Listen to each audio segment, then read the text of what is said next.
এই ভিডিঅ'টোত আমি ডিসকাস কৰিম হিহুলীলা পাত্ৰীৰ প্ৰশ্ন উত্তৰখিনি। এতিয়া প্ৰথম প্ৰশ্নটো আমাক দিছে গোৱা সুন্দৰীগৰাকী কোন? উত্তৰটো হৈছে যশোদা। তাৰপিছত খটোত আমাক দিছে কাৰ কাণৰ কুণ্ডলৰ কথা কৈছে? উত্তৰটো হৈছে যশোদাৰ কাণৰ কুণ্ডলৰ কথা কোৱা হৈছে। আৰু গটোত আমাক দিছে ইয়াত কাৰ কৰুণ অধৰৰ কথা কৈছে? উত্তৰটো হৈছে শ্ৰীকৃষ্ণৰ। তাৰপিছত ঘটোত আমাক দিছে মথনি শব্দৰ অৰ্থ কি? উত্তৰটো হৈছে মথনি শব্দৰ অৰ্থ হ'ল গাখীৰ ঘুটিবলৈ ব্যৱহাৰ কৰা এবিধ সঁজুলি। 19 নম্বৰটোত আমাক দিছে ইয়াত কাৰ জৰীৰ নাটনি হৈছে? উত্তৰটো হৈছে ইয়াত শ্ৰীকৃষ্ণক বান্ধিবলৈ মাক যশোদাৰ জৰীৰ নাটনি হৈছে। প্ৰথম চটোত আমাক দিছে কাৰ কেৰুৰ কংকণৰ ৰুণজুণৰ শব্দৰ কথা ইয়াত কোৱা হৈছে? উত্তৰটো হৈছে ইয়াত যশোদাৰ কেৰুৰ কংকণৰ ৰুণজুণৰ শব্দৰ কথা কোৱা হৈছে। 2 নম্বৰখিনিত আমাক দিছে হিহুলীলা পাত্ৰীত ফুটি উঠা শ্ৰীকৃষ্ণ মানৱীয় ৰূপৰ বিষয়ে নিজৰ ভাষাৰে লিখা।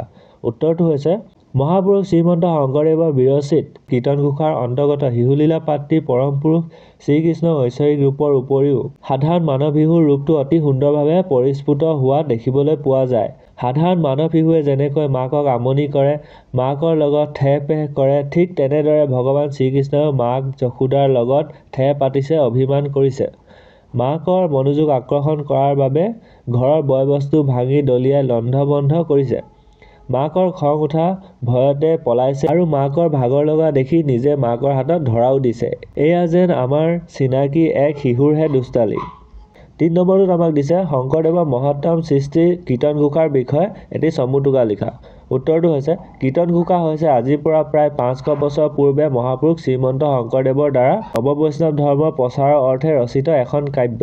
কীৰ্তনঘোষা নামৰ পুথিখন শ্ৰীমন্ত শংকৰদেৱৰ সাহিত্যিক জীৱনৰ কীৰ্তিস্তম্ভস্বৰূপ।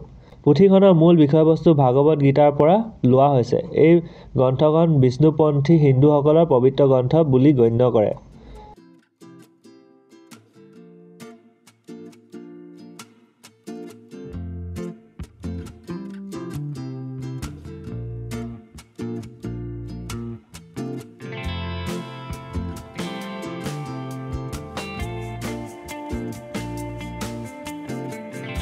এতিয়া তোমালোকে যদি ইমানলৈকে চালা তেনেহ'লে ছাবস্ক্ৰাইব কৰিব নাপাহৰিবা।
এতিয়া তোমালোকে যদি ইমানলৈকে চালা তেনেহ'লে ছাবস্ক্ৰাইব কৰিব নাপাহৰিবা।